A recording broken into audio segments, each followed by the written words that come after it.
పెద్దలందరికీ నమస్కారం. పెద్దలందరికీ నమస్కారం. అసలు అధికారులు ఉన్నారా లేదా, మా బాధ ఎవరైనా పట్టించుకుంటారా లేదా అసలు అని. ఇదిగో చూడండి 10 సంవత్సరాలు బట్టి ఇలాగే బాధపడుతున్నాం. నీళ్ళు లేక, ఇదిగో గోతులు లేక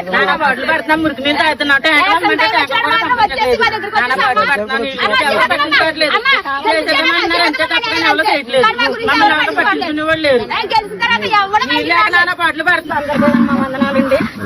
చాలా ఇదిగా ఓట్లు వచ్చిన రోజు కొంత ఎక్కడ ఉందో, గోడు ఎక్కడ ఉందో, పాక ఎక్కడ ఉందో, మంచి ఎక్కడ ఉన్నాడో నెతికెత్తన్నారు. ఏమో మాకు ట్యాంక్ అన్నది లేదు. ట్యాంక్ లేక నానా ఇబ్బంది పడుతున్నారు. ఎక్కడికి అయ్యో కట్టన్నారు. చెప్తే మాకు మాకేం ఆపదు.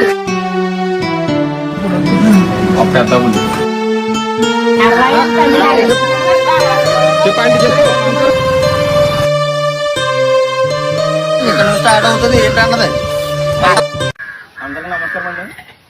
మాది కుప్పలకొత్త మండలం పేరాచెరు గ్రామం, శివారులో ఉండే దేవినగర్ అనే గ్రామం. అది గత 15 సంవత్సరాల నుంచి మేము వాటర్ గురించి చాలా ఇబ్బంది పడుతున్నాం.